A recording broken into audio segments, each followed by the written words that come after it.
नमस्कार, आप देख रहे हैं टाइम्स ऑफ महाराष्ट्र और मैं हूं आपके साथ मानवी ठाकुर।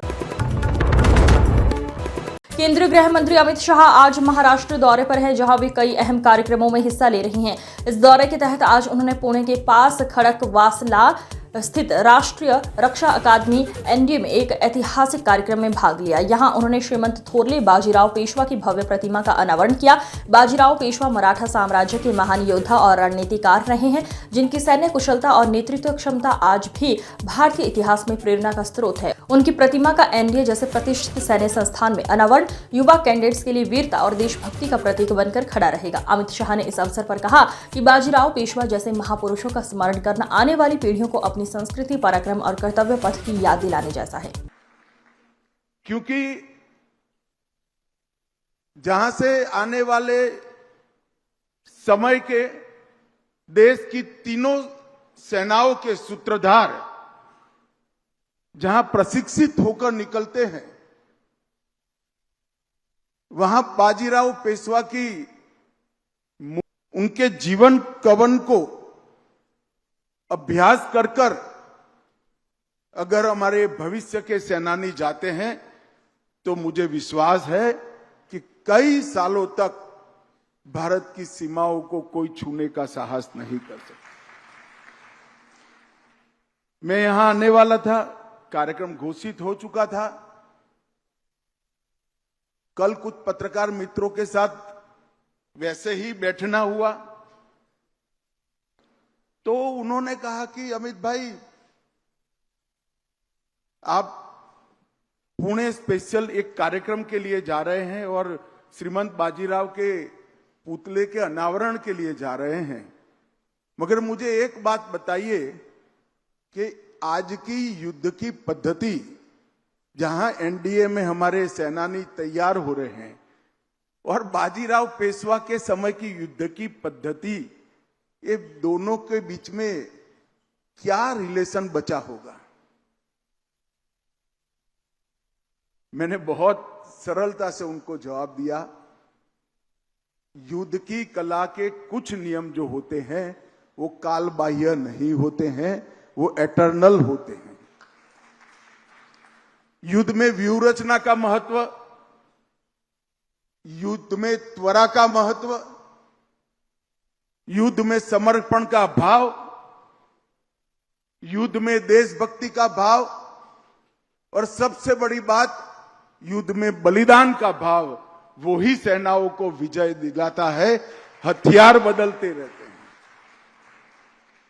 और अगर ये सभी गुणों का सबसे उत्कृष्ट उदाहरण 500 साल के भारतीय इतिहास में कहीं पर ढूंढना है, तो मैं इतिहास के विद्यार्थी के नाते बेझिझक कह सकता हूं, वो केवल बाजीराव पेशवा में, श्रीमंत बाजीराव पेशवा में ही मिल सकता है।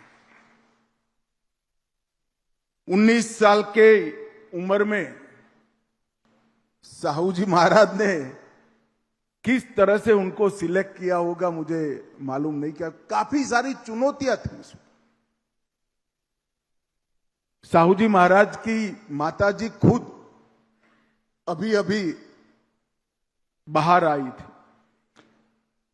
और जब उन्होंने श्रीमंत बाजीराव को पेशवा बनाने का निर्णय किया, उसके बाद 20 साल में 41 युद्ध लड़े और एक भी नहीं हारा।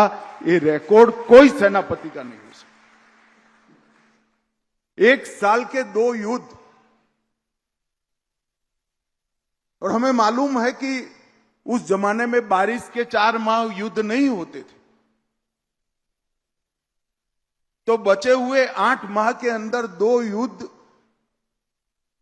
करना और हर बार विजयी होना, मृत्यु पर्यंत पराजय को जिसने अपने नजीक भटकने नहीं दिया, ऐसा वीर सेनानी, उसका मूर्ति लगाने का सबसे उचित स्थान हमारी एनडीए की ये एकेडमी है। शिवाजी महाराज ने जब स्वराज की कल्पना की होगी,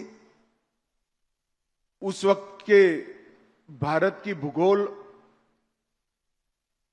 और भारत के उस वक्त के साम्राज्यों का इतिहास जो देखता होगा वो समझ पाता होगा कि एक 12 साल के बच्चे ने कैसे स्वराज शब्द सोचा भी होगा। आदिल शाही, कुतुब शाही, बरीद शाही, निजाम शाही और इमाद शाही, पूरा दक्षिण भारत इनकी नागचूड़ से पीड़ित था और उत्तर पूरा मुगलों के अधीन था। उस वक्त 12 साल का एक बालक देश को स्वतंत्र कराने की कल्पना करे और अपने एक छोटे से जीवन काल के अंदर ही हिंदवी स्वराज का स्थापना करने का काम करे, ये अकल्पनीय पराक्रम था। सिर्फ 6,999 रुपए में पाइए branded i3 computer, 256 GB SSD का hard disk, 8 GB RAM, 19 inch की बेहतरीन स्क्रीन। काम, पढ़ाई या मनोरंजन, सबके लिए परफेक्ट सिस्टम। और पाइए साथ में mouse keyboard free. Limited period offer, जल्द कॉल करें और अपना कंप्यूटर बुक करें।